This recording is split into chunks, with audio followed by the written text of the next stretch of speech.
A few years ago, I distanced myself from someone I used to consider a close friend. She had a pattern of cyberbullying anyone she disliked, often through fake accounts or anonymous threats. After I cut her off, I became extra cautious. I locked down my social media, enabled two-step verification everywhere, and rarely posted personal content. It felt like enough protection. Until recently. One quiet evening, my phone buzzed with a message from a number I didn't recognize. That alone isn't unusual. But what caught me off guard was that the text used my full first name spelled in the exact rare way I do. Not many people know that spelling. My stomach dropped a little, but I brushed it off as maybe an old friend who got a new phone. So I replied with a casual, "Who's this?" What I got back made my skin crawl. "Oh my God, it's really you. Are you 18 now?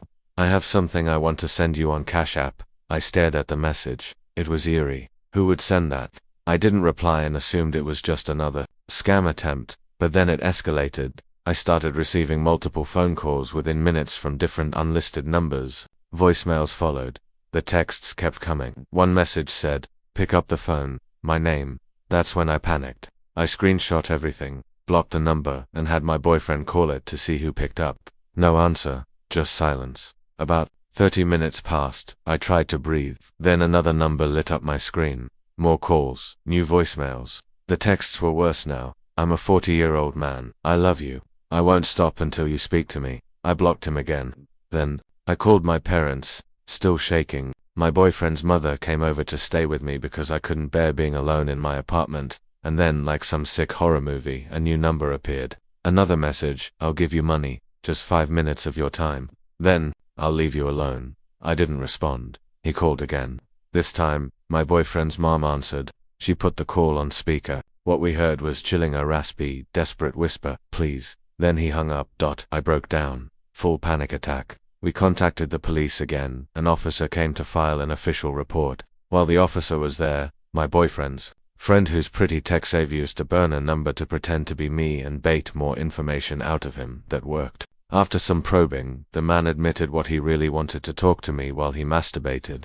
That's why he had called 26 times. I was disgusted, but we thought that was the end. Until the next morning, another number, another identity. This time he claimed to be the father of one of my friends. I lost it. He'd stooped to impersonating someone I might actually trust. I blocked it again, reported everything, and the police followed up. When confronted with the possibility of law enforcement involvement, his tone changed completely. He denied knowing me, claimed he didn't live near me, that he found my number on Facebook, said he was just lonely.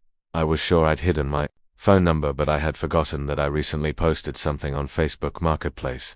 I had left the contact number visible. That was my mistake. I deleted the post, deleted my Facebook, and changed my phone number. Nothing's happened since then, but let this be a warning: two-factor authentication means nothing if your personal data is publicly visible elsewhere. If someone wants to harass you badly enough, they'll find ways to reach you, and unfortunately, that wasn't my first experience. When I was in 8th grade, a man started commenting on my friend's Instagram.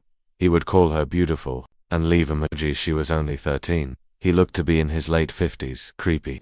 Absolutely. But it started with just compliments, so we didn't know how seriously to take it. Eventually, he found my account. I didn't post pictures of myself, just drawings and my dog. He was into art too, so I didn't mind when he complimented my work. Then he started messaging me. At first I replied with smiley faces or simple hearts. I didn't want to be rude. I have anxiety and didn't know how to shut him down. Then one day he asked my age. I said 13, then left my phone to do the dishes. When I came back, he had sent 10 messages. He said he was joking, and acted nervous that I might be mad. Confused, I scrolled up. He had made a comment about how my friend and I looked 18. It made my skin crawl. I wanted to ghost him, but I was too anxious to confront him. I just told him I'd been busy. Then it got worse.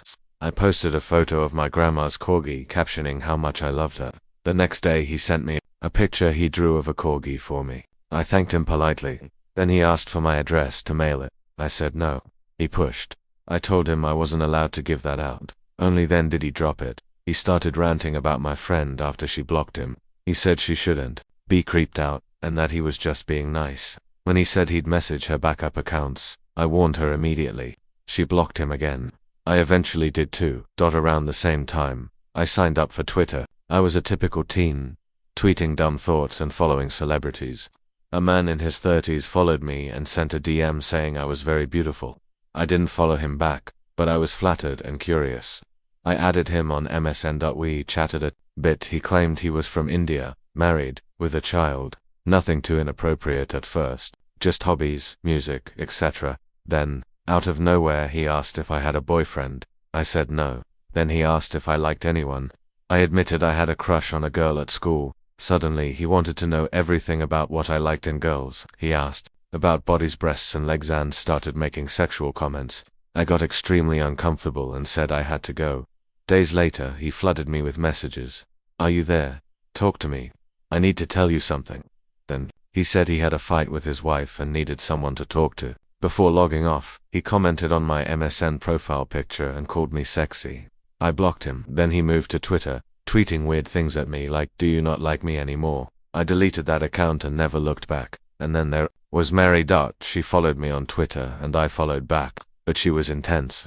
She tweeted every few minutes songs, movies, check-ins to random streets. It was overwhelming. I unfollowed her. Suddenly she began tweeting insults about me, mocking my handle, my bio. I didn't respond. Then it escalated. She made a fake account using my profile picture, twisted my name, copied my background, and began impersonating me. She even posted private details, my dog's name, where I lived. I reported it to Twitter and they finally took it down. People told me she was obsessed. She tweeted about me constantly, even if she saw me in public. I deleted old tweets and made everything private. Then came the guy with the endless fake profiles. For years, he messaged me on and off through different accounts. One day, I got a message from a girl whose other account was banned for cleavage. She flirted heavily. I told her I had a boyfriend. She didn't care. She said, "Your boyfriend is lucky I don't steal you." She started asking invasive questions about our sex life. I gave vague answers and tried to shut her down. She finally disappeared. Weeks later, a friend posted about getting harassed by the same girl. It turned out she wasn't a girl, she was him, the guy who'd been stalking women under fake accounts, collecting nudes, and threatening to leak them. Luckily, I never sent anything.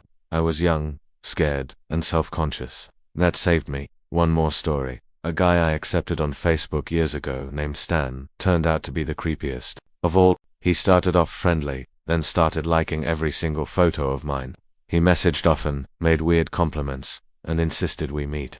I ignored him. Soon he began friending my relatives, messaging them, asking where I liked to go, what I enjoyed. I blocked him, warned my friends, and tightened my settings. Then he came back using fake profiles. Every day, a new account, same messages, same creepy vibe. It didn't stop until I said I'd involved the police. Years later, I reconnected with an old friend, Elsie. She wanted to hang out. Then she pressured me too much. My gut told me something was wrong. Turns out she was dating Stan. I blocked her too. Then the texts and calls started again from both of them. I had to change my number again. And finally, there's a man in his late 20s who shared his story online. Not a typical victim, but it started the same way. A friend request from a co-worker named Carrie. He barely knew her, but she befriended him and his wife on Facebook, and then started liking old photos, commenting on posts, and acting overly familiar. Then fake accounts started popping up, harassing people, sending accusations, and stirring drama. One day, someone hacked his Facebook, sent sexually explicit messages to women close to him, family, friends, wives of co-workers. He felt humiliated. Even though he wasn't guilty, some people distanced themselves. He considered quitting his job. His wife stood by him. They suspect Carrie was behind it. When she finally quit the workplace, the harassment stopped, but his social circle never fully recovered. Moral of the story: it can happen to anyone. Doesn't matter how careful you think you are. Stalkers and predators take many forms: male, female, old friends, fake accounts, even people you've never spoken to. Never post your number publicly. Never assume your profile is private enough. Never ignore red flags, especially when your instincts scream that something isn't right. Block, report, tell someone, and never be ashamed for protecting yourself.